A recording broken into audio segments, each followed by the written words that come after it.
Dr. Kristen Lee, welcome back to Shrink Wrap Radio. Thank you so much. It's great to be here. Well, I'm so happy to have you back on the show.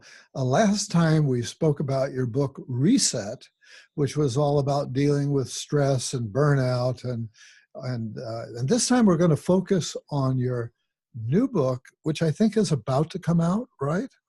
That's right. It's available pre-order now, but it will release in February. Wonderful. How exciting. And the title of this one is Mentalligence, a new psychology of thinking. And it goes on to say, learn what it takes to be more agile, mindful, and connected in today's world. That sounds like a big order, but also very exciting. So before we get into the new book, I want to say congratulations on your TEDx presentation in, I guess it was in Ocala, Florida. And that's a big deal. Thank you. It was a wonderful opportunity to share my work and to be surrounded by amazing people with incredible stories. And, you know, as we get into the discussion today around Mentalligence, the TED Talk really gave me a platform and an opportunity to share some of the key highlights out of research and teaching that I've been doing for years at the university. Yeah. And have you had theater training? No, I haven't. No. Well, you were so dramatic in your presentation, got a lot of body language in there and so on. So it made me think, oh, well, she's had some kind of training for this. That might be learned behavior. I'm the youngest in my family, so I probably had to do a lot to get noticed in the family. Maybe that's it. Yeah, that would make sense.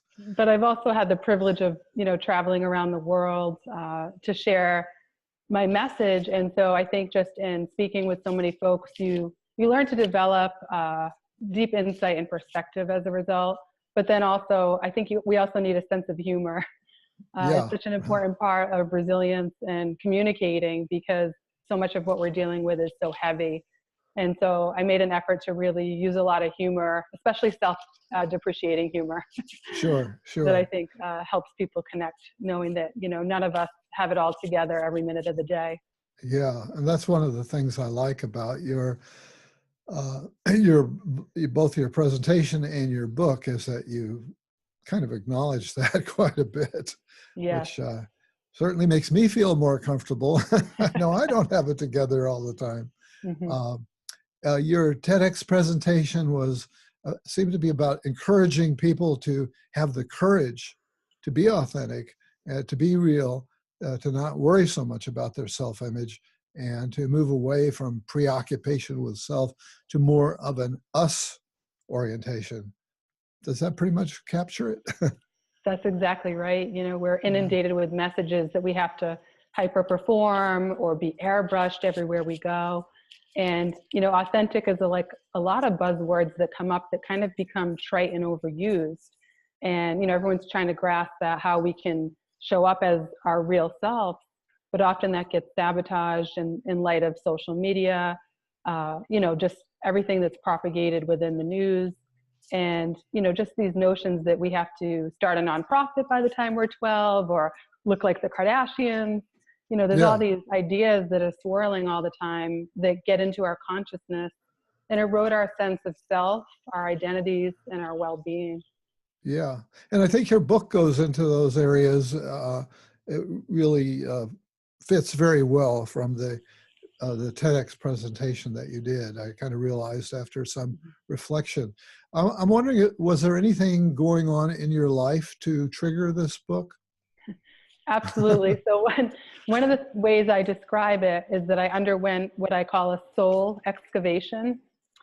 And what I mean by that is, you know, everybody has a developmental path with lots of things happening. And at the time that I was writing and conducting the research that the book is based on, I was going through a lot of life changes, a lot of transitions, starting with an empty nest of my children who are raised now, my mom being sick, and just a lot of personal variables that were becoming very challenging. And also, I think for many of us, I think many people can identify with sort of these generational tides in our lives, the ways we're acculturated, the ways we're indoctrinated into certain systems of belief.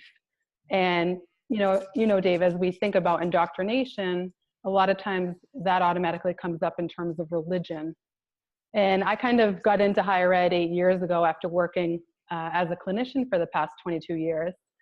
And at first I thought, science was going to solve everything for me. Like this was it. This is my ticket.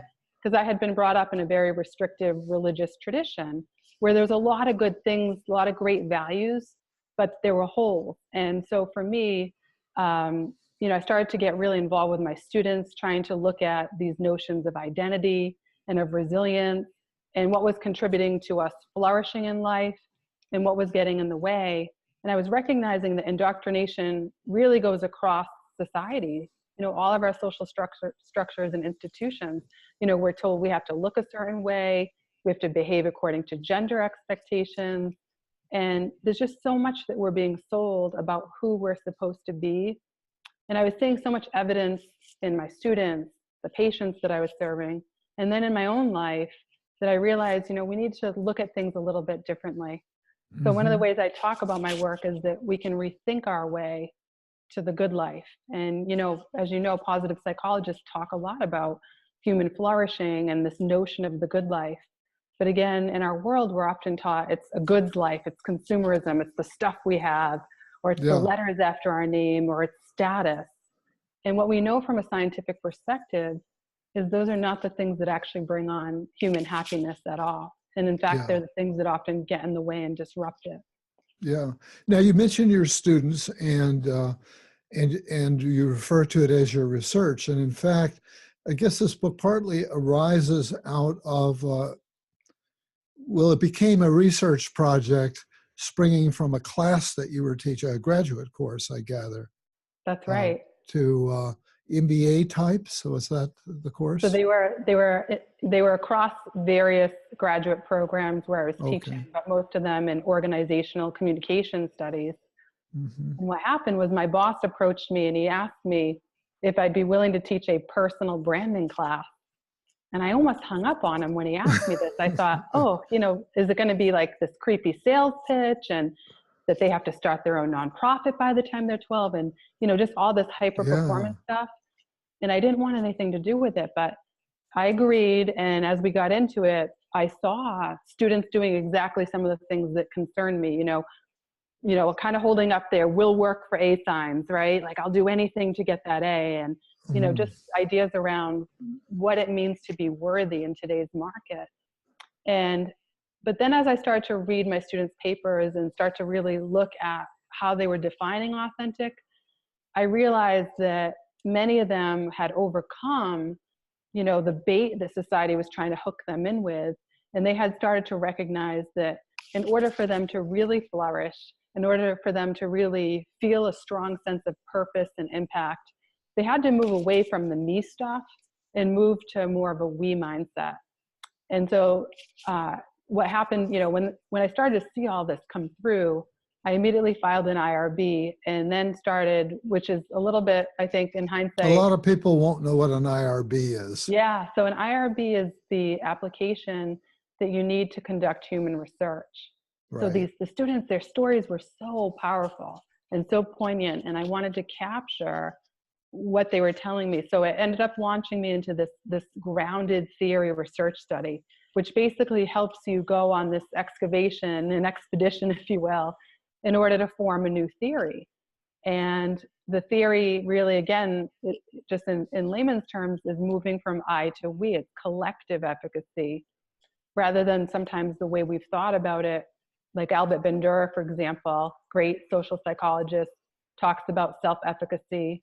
The idea that if we think we can reach a goal, we're more likely to set it and then go on to reach it. But with collective efficacy, there was much more of a concern for human regard, for human well-being, recognizing our systemic issues, recognizing how polarization, how disparities, how isms affect us, and wanting to actually get in there and make a difference, that we're not just so me, myself, and I oriented, but we actually care about the collective good. Yeah, isn't a big part of our collective, our culture, has a whole lot of staked out around individuality. We are individualistic. We are bootstrappers all the way. Yeah. And, we're really, reared to be very competitive. And I think, a lot of it does go into the science of, primitive instincts, right? And our tendency to want to stay safe with our in-groups, to stay in protected territory. Mm-hmm. And I think And there are a lot of ways that's not working for us today, right? That's right, especially when we have unprecedented opportunities to connect worldwide. We have a global world, and we have amazing opportunities to really be a large community rather than kind of being in our own corners, staking out our ground, fighting, saying it's our way or the highway. That kind of thing, I think, especially in authoritarian models of government, ways of being, that whole idea that, we're right and you're wrong and othering people, that hasn't really had the best track record. Right. And unfortunately, right now in the political situation, it seems like we're leading with that, which is too bad. Yeah. And sometimes people are tricked by that. Like they think that that's alleged strength, they think that that's power. But we know that those power over dynamics and the polarization and the lack of a search for common ground, those are the things that erode the fabric of individuals, families, communities, societies all across the world. Yeah. Well, in your class, initially, the students were presenting to you their best face and their very upwardly mobile selves. Yeah. And somehow you needed to kind of wake them up and crack through that. How did you manage to do that, to connect with them in a more real way? It took a little time. At first, I felt a little bit impatient, but I think there was also behind that impatience my own experience as what I would call a straddler. So for myself, as a first generation college student, someone who grew up in a blue collar, middle class background, worked 4 jobs in my undergrad years, finally over the years made my way to academia, I was experiencing what I think they were experiencing, which is known as imposter syndrome. And so it's that feeling like, you don't fit in, someone's going to find you out, you don't really deserve the spot. So I think that it was starting to kind of, put the mirror back on myself and make me really rethink it. And I think, again, just looking at my own personal lived experience in those ways, looking at the way the students were overcoming some of those ideas that they had of themselves, those faulty ideas, and then also looking across our systems that just have these ridiculous expectations, that none of us, and think about robotics and just, like the way the world is moving, it never feels like enough. Like we can never outperform our, there's always something more we can be doing. Yeah. And I remember one day in class, one of my students said, "Dr. Chris, I'm so sick of having to jump through all these hoops." So we started to talk about the hoops, the athletic, the scholastic, just all the things that we think we have to joke like Amy Schumer. You have to have everything in life to be considered worthy. And I think, that work, it was a reciprocal process of growth to really see, those exchanges with the students that really started to change me and make me realize that, I had changing to do in order to help hopefully dismantle some of this together. And in fact, you actually share some of your own work right up front in the book. In the introduction, you start off talking about going into therapy to deal with your own perfectionism, a history of trying to be very acceptable at the least, right? Yeah. I think so many of us are trained to hustle for acceptance right from day one. And that takes a lot of unlearning. It takes a lot of unlearning about behavior. And I think especially for those of us in behavioral sciences and the work that we do, and generationally, we're trained to have, be very contained in our boundaries. And there's a good reason for that. And we're trained to, sort of like we're the expert and we're the ones that hold the knowledge. And certainly for me, as both a clinician and an academic, I think that pressure, again, to perform in those ways, to meet those expectations, that was very present in my mind's eye. And through all this work, I realized, I needed to get some therapy and deal with the perfectionism, to deal with, those dark emotions that I feel. And then it helped me to actually go public and take it a step further and talk about my lived experience with anxiety and depression as a person who deals with that on a clinical level, who deals with very dark emotions, who deals with mood dysregulation. And I have to work very hard to kind of keep myself calibrated. I have to engage in a lot of activities like lifestyle medicine, so watching my sleep, my nutrition, what I, how I take care of myself, and then who I surround myself with, and again, just not working the 80 hours a week. It's very easy for me to relapse all the time and to default into those performing modes. And especially, as a mother, as a professional, as a daughter, there's lots of layers and there's lots of... Sure. Was it a struggle for you to decide to lead, to open the book with, I have to go to therapy to deal with this, and here's what my issues are? I think I'd like any sense of ego or trepidation.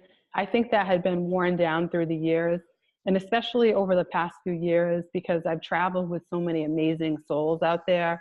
I've been going internationally and domestically, and just what happened is when I went to therapy, I then decided I needed to come out and talk about this more publicly and more specifically, and not be vague about it. So I did that at work in front of all my colleagues. And that was really scary to do that. And when I did it, I almost, didn't go back to the office after. Yeah, right. I was pretty feeling, ashamed of myself. I felt, and then I'm thinking, so much of my work as an activist and as a mental health clinician has been about eradicating stigma and also discrimination about anyone who has a lived experience with any kind of mental health issue. And I think there's just so much, so many misconceptions. And now we have all this brain science that just shows how prone we are to dysregulation, how these are brain-based illnesses and differences and dysregulations. Mm-hmm. And so for me, like, to know all this from a science perspective and an academic perspective, to do this professionally, to encourage people to get therapy, and then to not be able to admit myself that I need therapy, I think it's pretty hypocritical. So I think by the time I got to the writing, I decided that should be the lead. And sometimes I still feel very vulnerable. This TED Talk just came out. I didn't even leave the house the day it came out because I talk about my lived experience with anxiety there. And I was like, oh, people are going to see this. And, that whole thing, you start to go into that. Sure. But then I realized it's not about me. It's about, the fact that I have this privilege of having education and these roles and this expertise, these letters after my name. And I need to use those in a way that helps people rethink their labels, that helps them rethink these archaic, antiquated ideas about mental health. And it's almost like the Christian Andersen, the naked guy in the room, right? Everybody has some kind of mental health issue. This is my posit. Everybody has touch with it in their family. One of my classes, we were talking about the opioid crisis, for example, and every one of my students was personally affected on some level. So I feel my job is to be an intelligent voice for change in these opportunities that I have to share. Yeah, and I think that's the best way to do it, to just break the ice. Yeah. And I'm sure there'll be people who will be critical, but that's not important to me. What's important is that we can see each other eye to eye in our shared humanity and all of our strengths and wonder and all of our brokenness and flaws as well. Mm-hmm. Well, good for you. And, I'm struck with the fact that this is, in some ways, an unending task, because I'm sort of a product of the 60s when I was in graduate school, and I was drawn to humanistic psychology for that it was putting out a very similar kind of message, calling for authenticity, calling for self-exploration and being open with people, etc. Now that's sort of morphed into positive psychology in an interesting way, because the movement doesn't give any credit to humanistic psychology. So I guess these ideas need to be continually reborn and reaffirmed, because there, as you say, there's a lot of external programming much of which is, it's just, we're like the fish in water, you know, and not aware of it. It's just, it's part of our given to be competitive, to have all of this drive, to feel like we have to mask our vulnerabilities, etc. All of those things that you're challenging here. And, you know, it's wonderful that you had the courage to come out with your colleagues. That could have gone very badly or not. Often when we engage in self-disclosure and admit some of our vulnerabilities and weaknesses and self-judgments and so on, if we engage in appropriate self-disclosure, that can encourage other people to let down their guard, and a kind of bonding can happen around that. That's always been the basis of my whole trip, if you will. Absolutely. But I found, I always emphasize to my students that there's a difference between appropriate self-disclosure and inappropriate self-disclosure. So you have to use your brain and your inner wisdom, you know, like, I want to expose myself, but I don't want to go so far that I won't be able to come back to the to the next faculty meeting because I was too naked. Well said. And I think especially in light of social media and how everybody seems to put everything out there, you know, and I think to the credit of the millennials, they're really very bold in terms of disclosure and, you know, the lexicon we have now, the ways people can describe their lived experiences has shifted so much from generation to generation, which I think in many ways is a great triumph. But I think it's also very important, to your point, around safe disclosure. And sort of, you know, it's classic. It feels like everybody's just wearing everything on their sleeves or putting everything out there.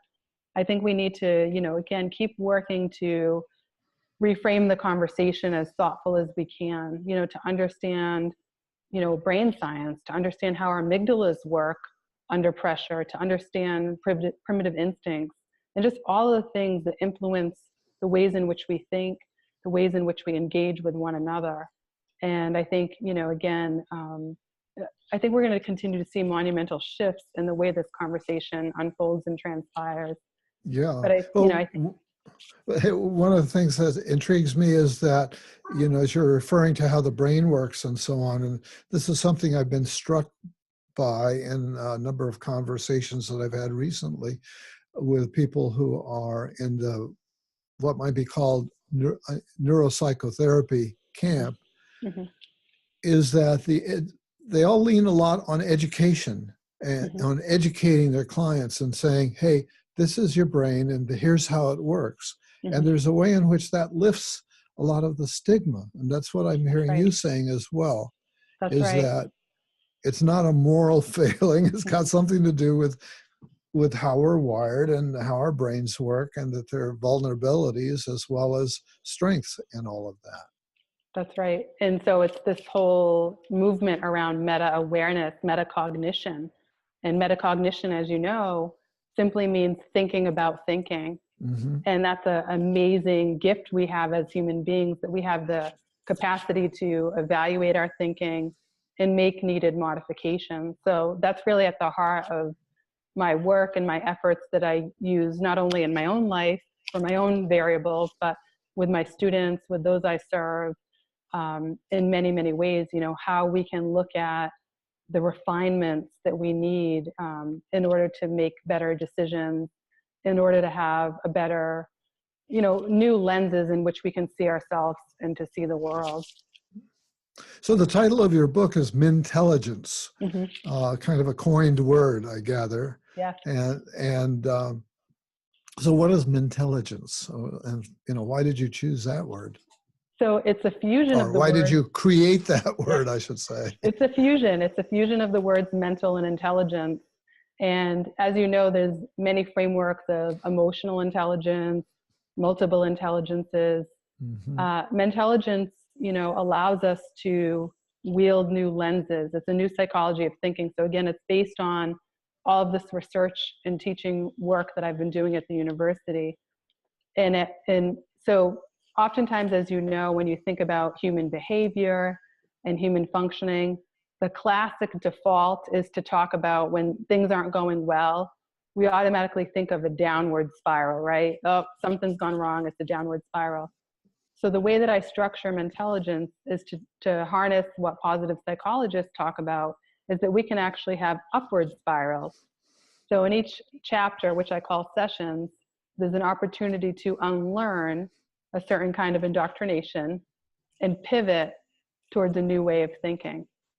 So that's the essence of Mentalligence. And it's funny because that word was born when I was talking to my agent. We were getting ready to, contract with my publisher.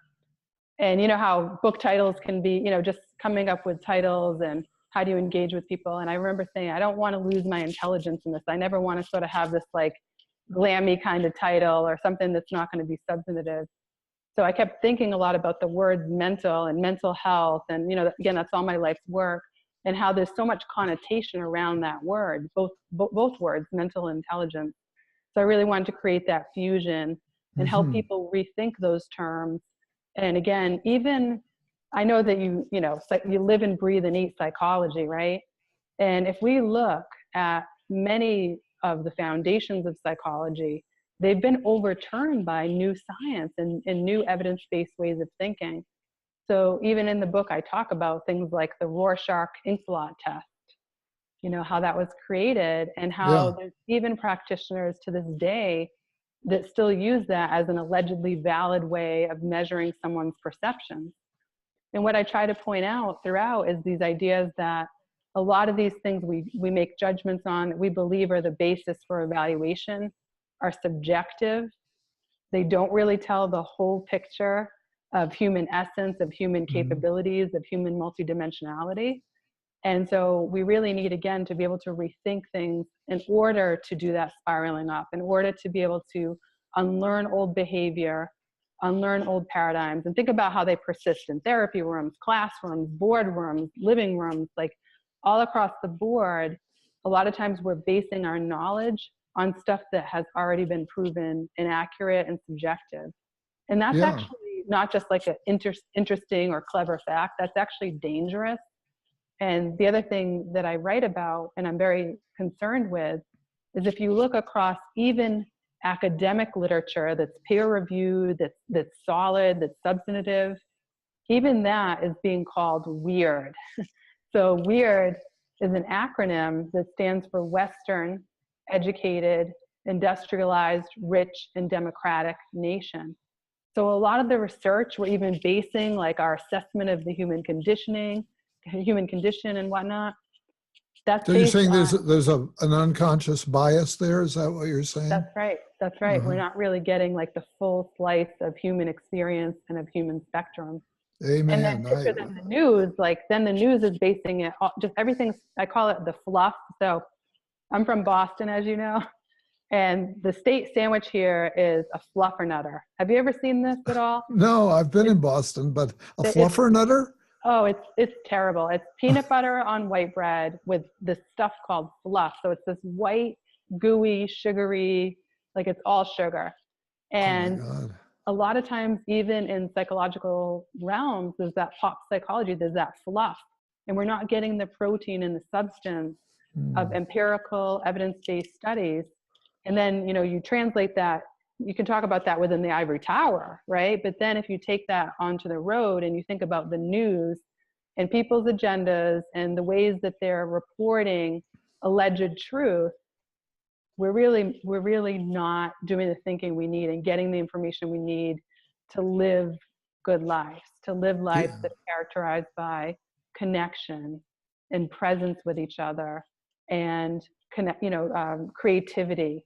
Instead, we're often just being dragged around, I call it being chicken littled, so that old parable of the chicken little, the sky is falling. Right. And we live in these fear-based modes instead of in well-grounded ways where we can actually make deliberate decisions and actually assess what's going on and then be able to be thoughtful, global, conscious citizens. Yeah, boy, if we're directed at all by the news, that's going to get you in chicken little mode right fast. For sure.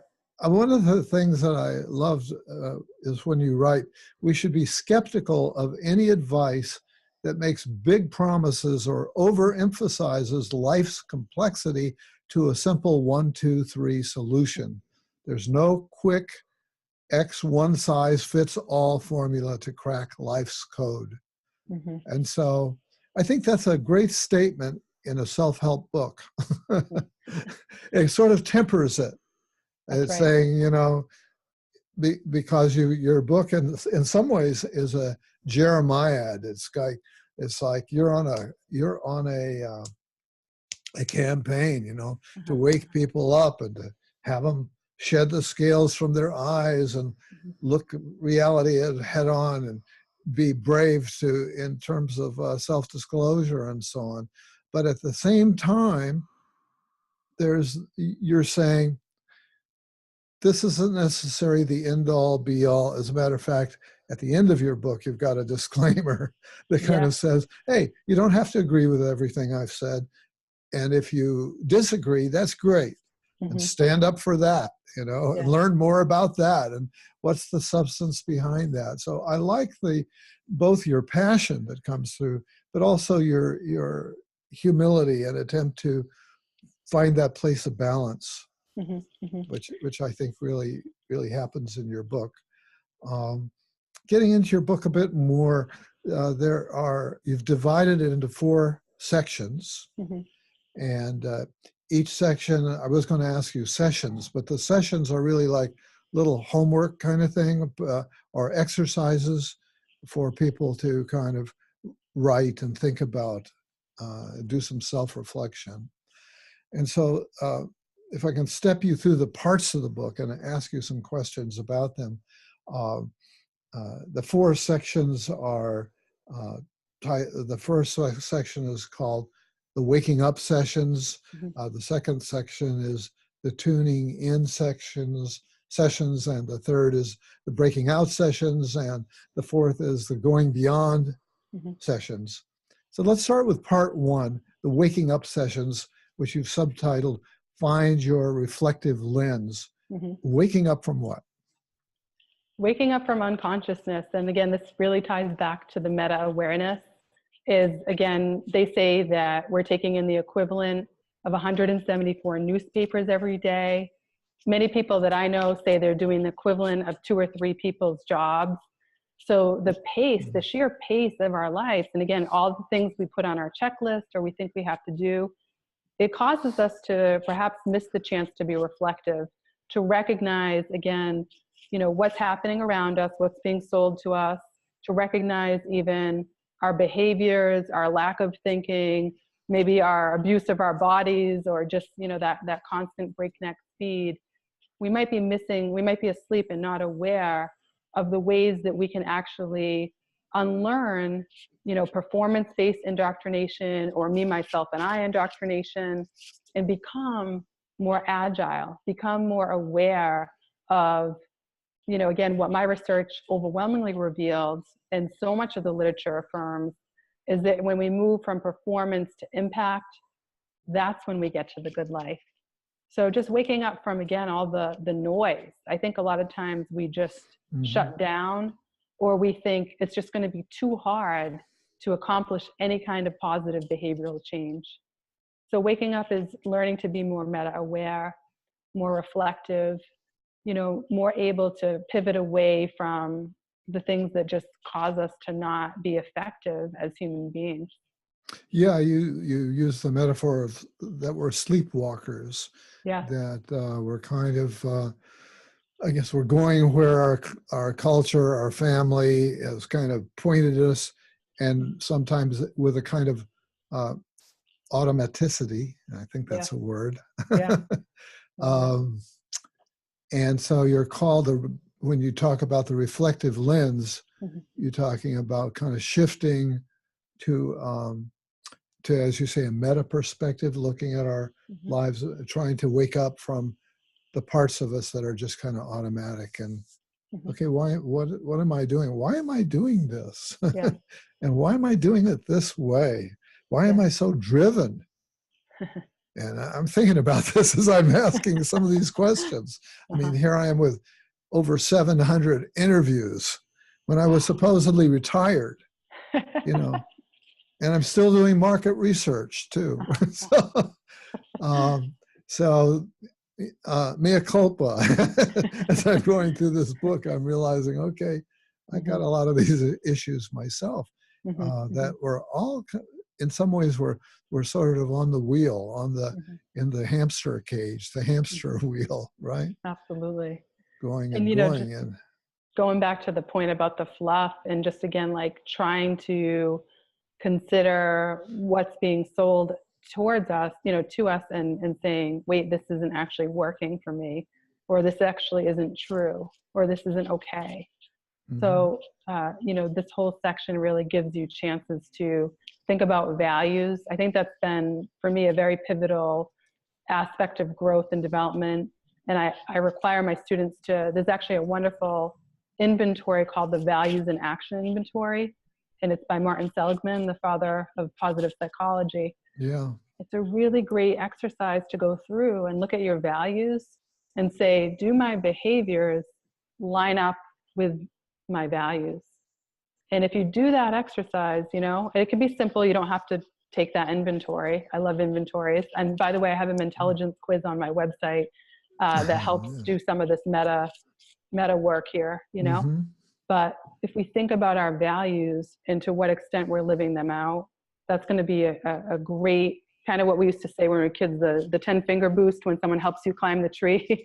It gives you that huge boost you need to get to that next level of consciousness and awareness that's needed given the complexity of our world. That probably relates to the part 2 of your book, which is tuning in and finding your mindful lens. And so what are we tuning into is the obvious follow-on question. I love seeing the traction that mindfulness is getting. And you've heard me say that mindfulness has kind of become like the new kale. It seems to become... I thought that was a great phrase because I've said maybe we're in a mindfulness bubble. Yeah, it just seems like it's just the surge everywhere. is amazing. Yeah. But I think, again, it's a rebuttal to these conditions of, people thinking, again, they have to be perfect, or that somehow we can kind of fill the void in our life with stuff, or with busyness, or with accomplishments, or so-called success. And we're just in this frenetic way of operating, as I say, like human doings, not beings. And we know all of the research and the history of mindfulness really shows us something that I think is disruptive. Honestly, it's not, again, this isn't like the fun part of the book, but this notion of impermanence. And I think generationally, I think just in general, it's hard to get our minds around impermanence, the idea that nothing stays the same, that change is the only constant, that loss and grief are constant aspects of life. One of my favorite authors, Glennon Doyle, she calls life brutiful, being both brutal and beautiful. And, just the fact of aging, we're all aging, life is just full of these transitions that are really hard to bear. And mindfulness allows us that non-judgmental awareness, so we're awake already, but we're tuned in to the beauty and the horror of life, like the sheer devastation of all the losses that we contend with. But also that gives us the freedom to be really present in the moment. And I love the word relish, but to relish and to savor the good moments, the connections we have, the beauty around us in nature and in one another, right? Just in our shared humanity. But to also recognize that nothing stays the same. And that work of being present and mindful is something that I think will really help us dismantle some of the frenetic energy, the perfectionism, the fears. I think it's a freeing thing to actually acknowledge, like the poem that says, "Nothing gold can stay." That's actually a favorite poem of my son, who's 18. And we talk a lot about this thing of impermanence. And he's a pretty wise guy. He's 18, and we like to have these kinds of conversations around life and meaning and, just how we can really savor the positive moments, but also learn to tolerate the distress of life. That's great that you can have those kinds of conversations with your son. I feel so fortunate. He's definitely a philosopher in the making. Uh-huh. He's one of the people that the book is dedicated to, because, you know, I always say about my students that they're just as much my teachers as I am theirs. And I very much feel that way about both my son and my daughter. You know, having the privilege of being a parent, it's a wild ride. You know, it's not a linear process. Yeah. You know, I think you're triggering for me a memory. I was looking back over some of the correspondence or something around our earlier interview. Yeah. And I saw a message from you, an email or something, wishing me, I think I shared with you something that was going on with one of my sons who was facing a profound medical crisis. And so I just want to catch, I found your response so supportive and caring, and felt a real connection as a result of that, continue to feel that connection. And I just want to update you, without going into the whole story here, that that's been a 180-degree miracle of just his life is just, he's thriving now, having come through this terrible medical crisis and psychological and spiritual crisis, to just a place where he's really thriving. So that's amazing. I'm so glad to hear. So that's part of the story of change, is that it can go from good to bad, but it can also go from bad to good. That's right. I think it's a really helpful thing for everyone to think about as they share this conversation with us, right? Yeah. Because sometimes we feel so stuck and so much despair, but we are wired to heal, and shift happens. So I'm really glad to hear that. That's terrific. Yeah. Shift happens. That's a good. we know shit happens, but we don't often hear that shift happens. I'm not sure I've heard that before. That's great. That's great. Well, moving on to part 3, which is called the Breaking Out Sessions, and Find Your Global Lens. So breaking out of what? Breaking out of insularity, which is just a fancy way of saying our in-groups, the places where we are, you know, kind of like our own territory, our own people that look like us, that think like us, that, you know, hold the same kinds of beliefs. And, you know, for me, working at Northeastern in Boston, we have 11,000 international students. So through the time I've been in academia, especially, I've had this privilege of working with students from across the world. And and again, as part of this research project and writing endeavor, but just all these observations have shown me that we're really indoctrinated with a very precise belief system in our families of origin. So it's culture, it's religion, it's family norms, generational norms, all these expectations. And that gives us a sense of identity, right? A sense of self, a sense of community, a place of belonging. But those of us who venture off and we go across the world or outside of our group, sometimes that can become both elevating and unsettling. And so what I mean by that is we can feel this kind of epic tension between who what our families think we're supposed to be, or our social group, or the groups we identify with, and, you know, what they want. And then with this new growth, if you see yourself as a global citizen, you tend to be perpetually curious. You love novelty and variety. You love diversity. You love to venture off beyond the bounds. You love to challenge convention. And so breaking out is about getting off those islands that we're born into. And there's so many binaries. There's so many, like, you know, ways we're categorized, whether it's the gender binary, or again, just a religious affiliation, cultural affiliations. And there's certain behaviors that are expected out of us that don't. So when you say binary, that's kind of like either or attitudes. That's right. Like you're either in this category or the other. So with gender, for example, you have a girl that she's going to wear pink, and then she's expected to do, you know, act certain ways. And then think of all the labels we assign according to gender. You know, don't be a crybaby to boys, or don't be so bossy to girls. So those are examples. But being a global thinker isn't just about geographic boundaries. it's that, but it's also just being much more universal and broad in the way that we embrace and know and appreciate human spectrum, so that we see outside of, again, like our insular groups that maybe just keep us thinking it's us versus them or they're the other.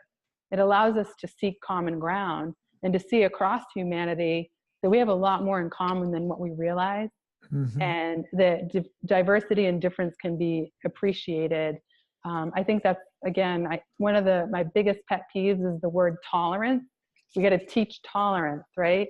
To me, tolerance is like, yeah, I'll tolerate mushy cereal or a long line at the store, but why do we have to tolerate people? You know, to me, if you really appreciate human spectrum and you open your mind up and you have interactions with a lot of people who are different than yourself, that gives you the best gift you could ever have.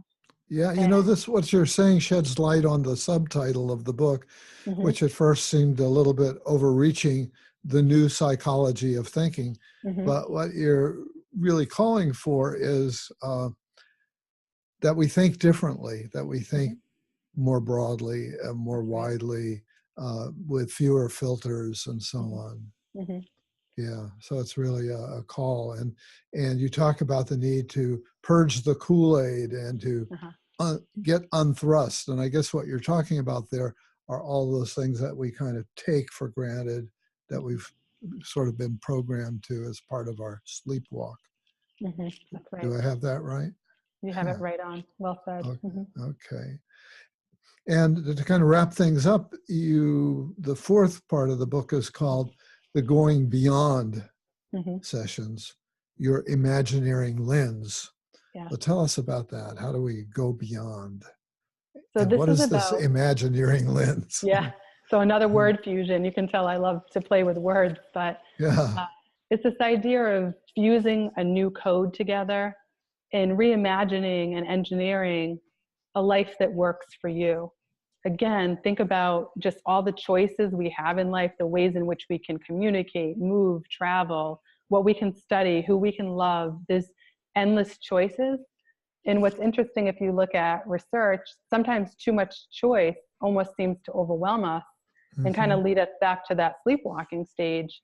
So Imagineering is, again, once you've been able to, and not that this is a linear process, but when you break away and you unlearn that indoctrination and you pivot towards new ways, you then are able to say, I understand, I'm more reflective, I understand myself, what causes me to thrive. I know what the good life means for me. I know it's not going to be the things that are being sold. And instead, I'm going to put together a life that's characterized by my value system, by the things that I know are going to not only bring out the best in myself, but in those that I also have the chance to influence and to help. And so Imagineering is, you know, just being really creative and giving yourself permission to live a life that's worth living. And as I say in my TED Talk, you know, what's the point of living a fake life or a life that's dictated by everybody else's needs and interests or what we think we're supposed to be? It's BS, you know, it's kind of foolish to fall into it, but it's very easy as human beings because we want the comfort of validation, of acceptance, of people pleasing. But at the end of the day, it's our life to live. And again, the key thing is moving beyond the I to the we, you know, and to live a life that allows you. And one of the chapters in this part of the book talks all about work. You know, how many people get burnt out at work and fall into, I got to work 80 hours a week, and this hyper performance that ends up being very damaging.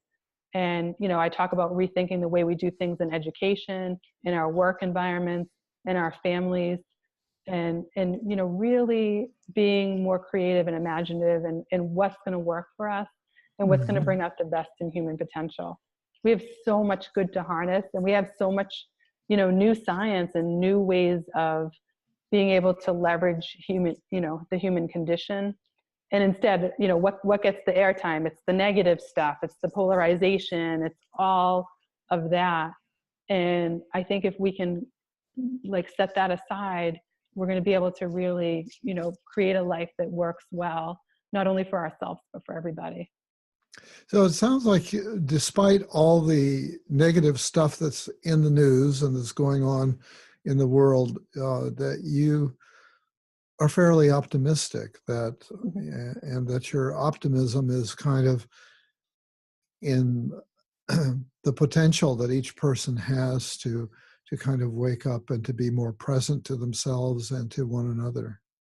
I call it Skepta Mystic. So again, this is a blend of, here I go again. Yeah. But it's the skepticism and the optimism. And if we look at the truth, we're in the most prosperous time in human history. You know, we have really made significant strides and improvement in terms of human well-being, you know, many, many outcomes from a global level. However, they say by 2030 that lifestyle sickness is going to trump communicable disease. So we used to worry we're going to catch stuff. Now we're worried about life, you know, stress and anxiety and trying to cope with everything that's at hand. And then, of course, you know, we've got war, we've got all this strife. So I never want to oversimplify or minimize the current conditions, because we have to stay woke to what's happening. And I don't ever want to oversimplify that. But however, we are wired for connection, for healing, for resilience. And again, what my research had led me to realize, it's when we fuse our perspectives together, when we find common ground, when we have human solidarity, when we work for pluralism, again, which is just a fancy way of saying, look, we have all of us living together. Let's find a way like to have it be more peaceful. Let's learn from each other. You know, one of my favorite sayings is that everything is learning and learning is everything. And I think that's one thing, I've had a lot of good mentors in my life who've modeled and embodied that, is that we don't know everything. We're never going to arrive at all the answers. Life is never going to be perfect, but we can always do better. And like you were saying at the top of the hour, just the whole thing around education that helps promote the meta-awareness, but also giving all of us chances to practice these skills, these mindsets, these behaviors that help us to be agile, that help us to be mindful and to be global thinkers, not just kind of, you know, hiding out in the basement of life, afraid to interact or afraid to change. I mean, I think most of us are kind of change adverse, right? Change is kind of hard to swallow and digest. But at the end of the day, if we can be a little more nimble and a little bit more reflective, I think we're going to make progress. And I have a lot of hope. You know, the millennials are kind of like the punching bag of the generation. Everyone says, you know, they're not just lactose intolerant, they're life intolerant. They can't, you know, they're bubble wrap. They can't handle things. But what I see, you know, in this generation are change agents. I see more acceptance and love for everybody across all spectrums. I see more willingness to be courageous and stand up and tell the truth. And so I am very, very hopeful.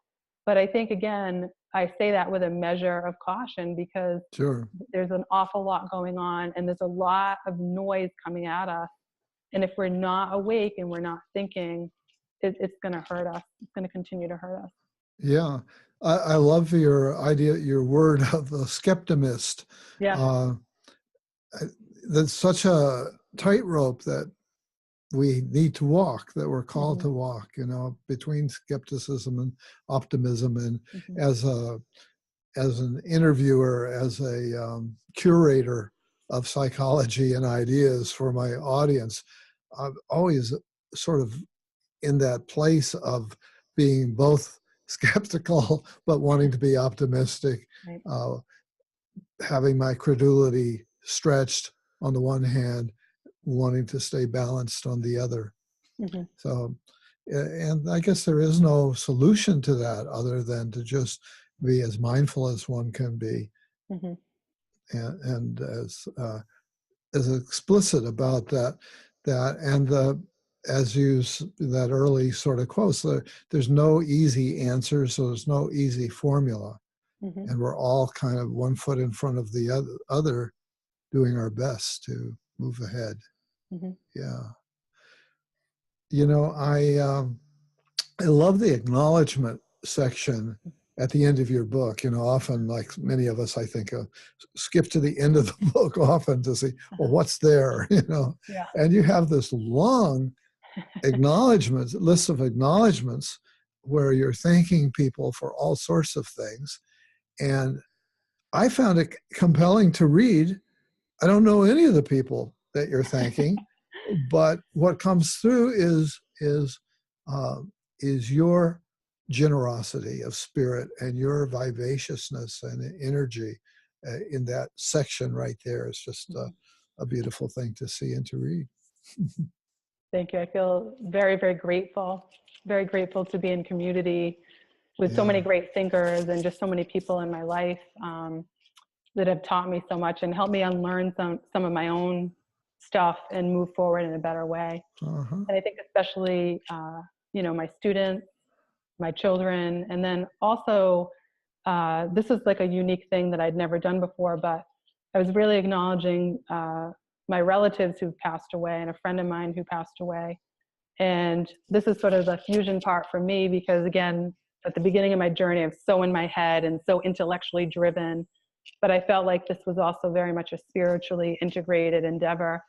And I felt that those people in my life who have left the earth, that they were with me in this process. So I felt kind of a sense of channeling and psychological flow. And I just feel very grateful for that. And I think a lot about the prior generations, like how grateful, I think about generational stuff a lot because I've got a 21-year-old, an 18-year-old, I've got aging parents, I think about and as I said, I'm a first-gen college student. So all the opportunities that I've had that my parents haven't had and that their parents didn't have, and then our kids that have excess, So, I mean, so much has happened in like these short amounts of time. And I think we have to pay generational tribute to those who have come before us. And sometimes there's tensions in generations, right? My parents don't necessarily agree with everything that I talk about or write about. And I don't agree, with certain things and some of the ways of their religion. And so sometimes that can cause a lot of tension. But also I think it helps us to, to grow. And I think we need to acknowledge that generation, those that have come before us. I think that's very, very important. And I'm very grateful. I think for a while, there's times in my life where I felt like, especially when I came into the ivory tower, like everybody else had been born with a silver spoon and I was the only plastic spoon. Right. And I feel very, very proud of my heritage. And I think about, my grandmothers, like they went through so much and they didn't have the psychology. They didn't have the frameworks. So there's a lot of respect there. But yes, the acknowledgement, it represents a tremendous amount of people in my life that have been supportive. Yeah. I love the silver spoon versus the plastic spoon. That's another one I hope to hang on to because I definitely was from the plastic spoon side of things, but thrust into a world of silver spoon people. Yeah. And then, if you feel that imposter syndrome sometimes, or a lot of times. Yeah.